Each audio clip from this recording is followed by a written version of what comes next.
Hello again. We're going to look at problem number 3 on page 662 of lesson 10.7. Again, this is talking about area of segments or parts of the circle. And I want you to look at this key concept right here before we actually move to the problem. If I wanted to find this little piece right here, which looks like maybe a chord and the area all shaded in, kind of a unique piece there, I need to work backwards. I need to take the area of a whole sector, which we just learned how to do in problem number 2. Once we find the area of that whole sector, then I'm going to subtract the area of the triangle. Because if I took this and I took this part out, which is what I'm doing right here, then what would be left would be the part that we really want over here. So that's what we're going to be doing in problem number 3. You're going to take the area of the sector and then you're going to subtract the area of the triangle. Let me move this up and then I'll subtract some of that other out of the way. Okay, so let me erase this. If we want to find the area of that small segment, which is right there, just that piece right there, we're going to take the area of the whole sector, which we, again, just learned how to do in problem number 2. If not, go back in Math Lab and look at that. And then we're going to subtract out the area of the triangle itself. And then what's left is going to be that little sliver over there, which is the part that we're actually looking for. So the area of the sector is going to be, since this central angle is 60, this arc is also going to be 60 because they match. So it's going to be 60 over 360 times pi r squared, and the radius here, if you'll see, is 18, so I put 18 squared in there, and that's how they come up with 54 pi. Again, remember, don't put pi in your calculator, just bring it straight down and do all your other calculations, so you'll end up with 54 pi there.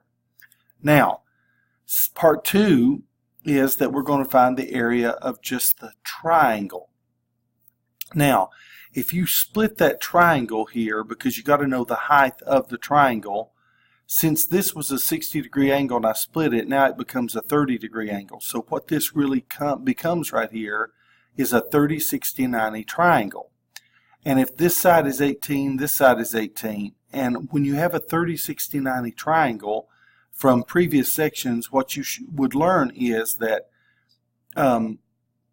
if this is 18, then the smaller leg is going to be half of that, which turns into 9. And the longer leg, which is the leg we actually need right here, because that's our height of our triangle, is going to be this short segment times the square root of 3. So it turns into 9 square roots of 3. And that's where this is coming from right here. It's knowing your 30, 60, 90 triangles. So 1/2, the whole base right here, is going to be 9 and 9 over here, which is a total of 18. And the height right here, again, we figured out from a 30, 60, 90 triangle was 9 square roots of 3. And when you multiply all of that together, leaving the square root of 3 as the square root of 3, you're going to get 81 square roots of 3. So remember the formula said take the area of the sector, which we found was 54 pi, subtract the area of the triangle, which we found was 81 square roots of 3, load all that in your calculator now, and you're going to end up with approximately 29.34988,788. And if we round that to the nearest tenth, because that's what it asks us to do, we're going to get 29.3. And again, because it is area, we're talking about square inches here. All right. So let's look at the got it section. What is the area of the shaded segment down at the right? Round your answers to the nearest 10, or shown at the right, forgive me.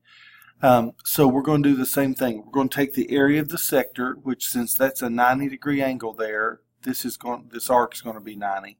So it's going to be 90 over 360 times pi times the radius squared, which again in this case is 4 squared.